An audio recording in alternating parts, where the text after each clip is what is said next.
All right, we're going to start our next unit, which is Unit 10. It's called Angle Relationships. And so if you'll label this Angle Relationships, please, in your notebook.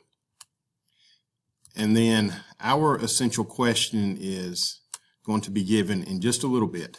I'm not going to give you that right now, but I'm going to wait and hold off on that.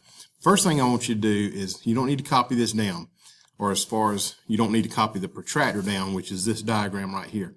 First thing I want to talk about is how do we use a protractor. When using a protractor, there are some things that I want you to do. So if you'll go ahead and copy down what I have highlighted.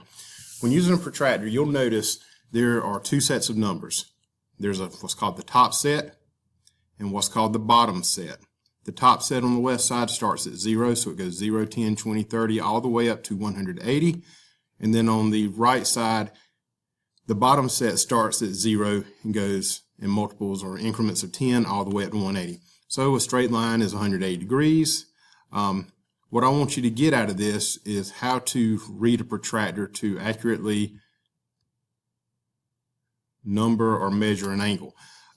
So when the base of an angle goes to the right, that means when the bottom of the angle is going to the right, we're going to use the bottom set of numbers. So what I want you to look at is, let's look at this angle right here.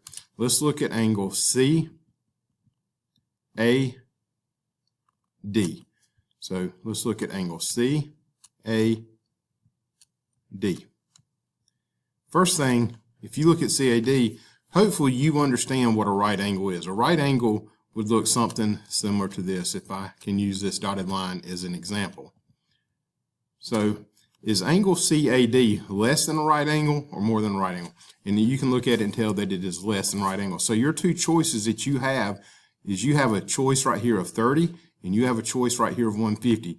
Now, if you compare this smaller angle CAD to this right angle, you see that it's a lot smaller. So it has to be a 30-degree angle. So another way of looking at it, when the bottom of the numbers goes to the right, we're going to use the bottom set of numbers here. All right, so when the bottom set of numbers, or when the angle goes to the left, let me use this particular angle right here. So angle FAN. If I'm looking at FAN, the bottom part of the angle goes to the left. So when the bottom or the base of the angle goes to the left, I'm going to use the top set of numbers. So I'm going to use this top set of numbers here. So my two choices are 40 and 140. My top set is 40, so this would roughly be a 40-degree angle. So that is how we're going to use a protractor. You're not going to do too much with the protractor this year, but just basically measuring several different sets of angles. All right, moving right along, we have what are called right angles. So I've got some vocabulary for you for right now that I want you to copy down. Let me change that to the highlighter. So if you will copy down this information, these are some vocabulary terms I want you to know. So the first word is right angle. You don't have to copy what is.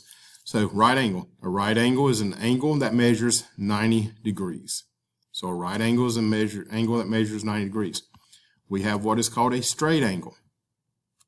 A straight angle is an angle that measures 180 degrees. Then we have what is called the vertex. The vertex is an angle formed by two rays that share a vertex, or the point. So the vertex is like the point. And as it says here, the vertex is the point where the two rays meet. All right, that's just some of the words right now. We're going to get some more vocabulary in just a few minutes. So as you need to, pause this video and start it back as you need to get what you need out of it. All right, what I want to do now is talking about drawing several different angles. All right, so if we're drawing a right angle, you're going to draw a right angle. Hopefully you know a right angle looks something like this. I'm going to just kind of draw this one upside down. All right, that is a right angle. And most of you know that a right angle has a little square that is often inside of it to denote that it's a right angle. So a right angle would look something like that. Then we have what are called acute angles. Acute angles are angles that measure less than 90 degrees. So this would be an example of an acute angle. All right, an obtuse angle measures more than 90 degrees. That would be an example of an acute angle. And then for a straight, sometimes it's called a straight line, sometimes it's called a straight, is a 180-degree angle, which is, like I said, just a straight line.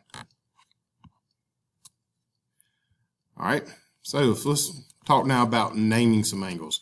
So I'm going to do this right now. When we name angles or classify angles, first of all, we're going to classify the angles as acute, right, obtuse, or straight.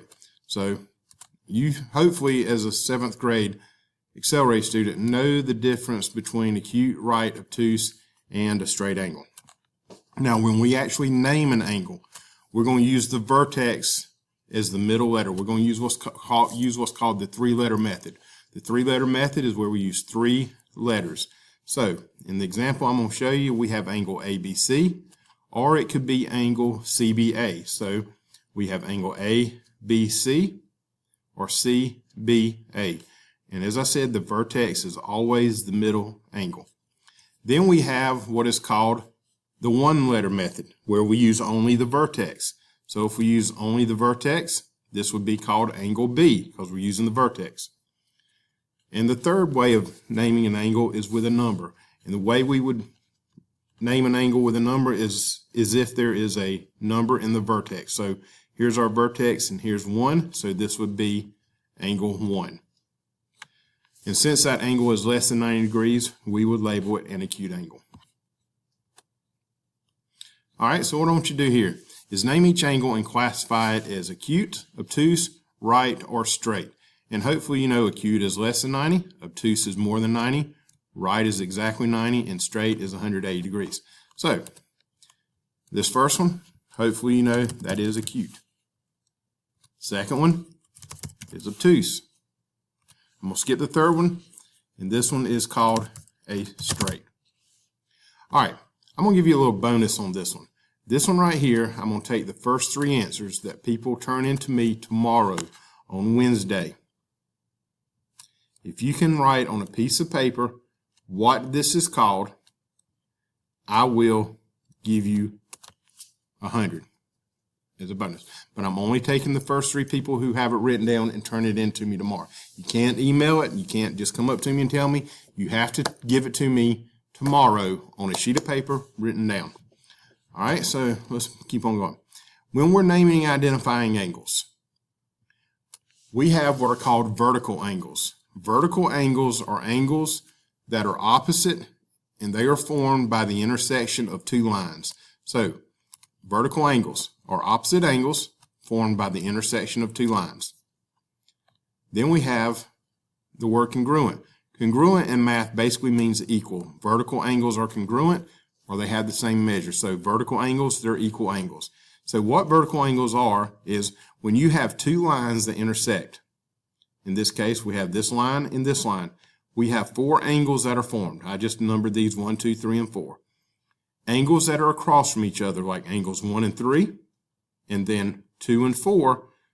1 and 3 are vertical, 2 and 4 are vertical. So if they're vertical, as it says here, they're congruent, that means they have the same measure. So angle 1 equals angle 3. Angle 2 equals angle 4. Then we have what are called adjacent angles.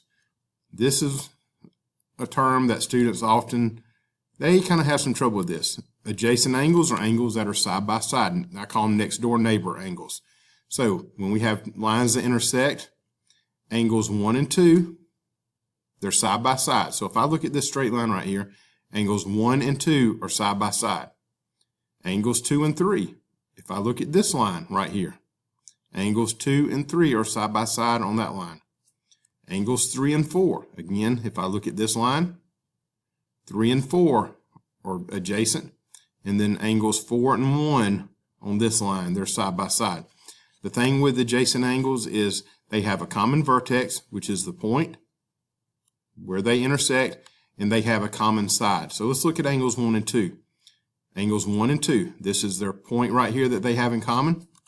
And then their common side would be that ray right there. So angles 1 and 2 are adjacent angles. They're side by side.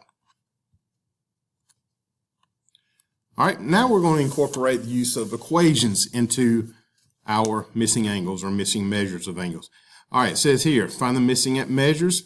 You can use your knowledge of vertical and adjacent angles to find the value of a missing measure.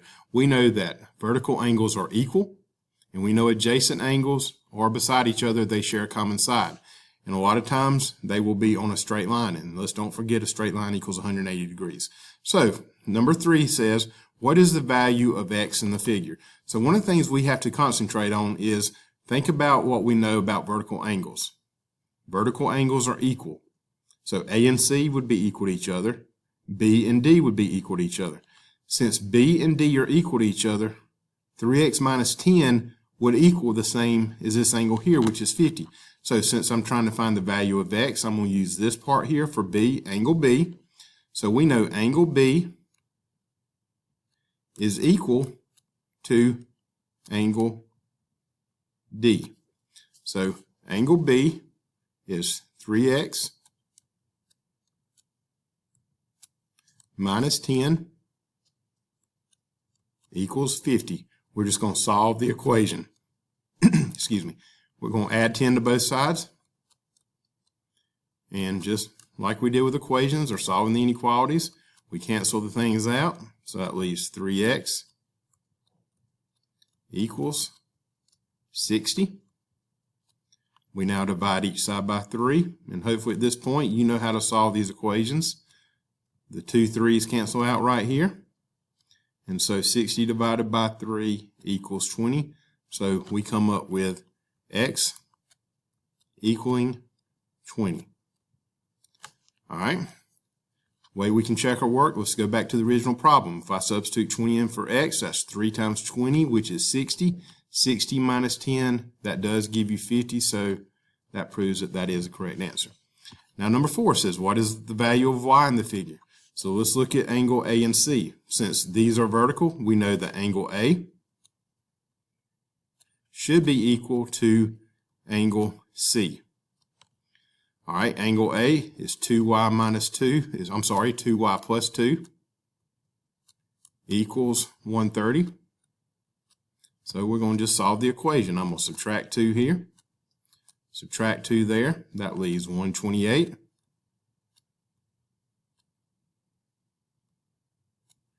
And then these two 2's, they cancel out, so that leaves 2y. And then all I'm going to do is divide each side by 2. So that leaves me now with y equaling 64. And we can check our work. 2 times 64 is 128. 128 plus 2 equals 130. So yes, that does work out. So if you will copy this down, so even though I don't have it highlighted, hopefully you will know to copy it down, but I'll go ahead and highlight this part down so you'll know to copy it. All right, we have what are called pairs of angles. Let's talk about what we call complementary angles.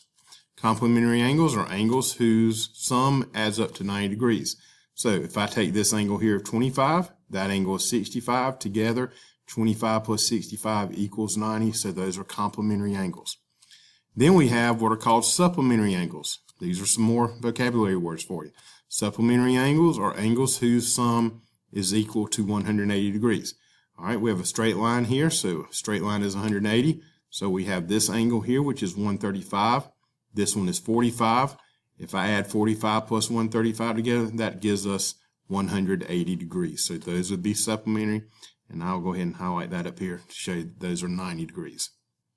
All right, so let's look at an example here. These two angles here, this one at 65, that one at 25, together they equal 90 degrees. So if they equal 90 degrees, that means that these two should be complementary. So I'm going to just put COMP.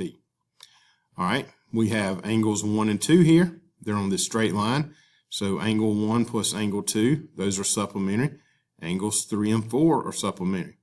Then we have angles 1 and 4 are supplementary, and then 2 and 3 are supplementary.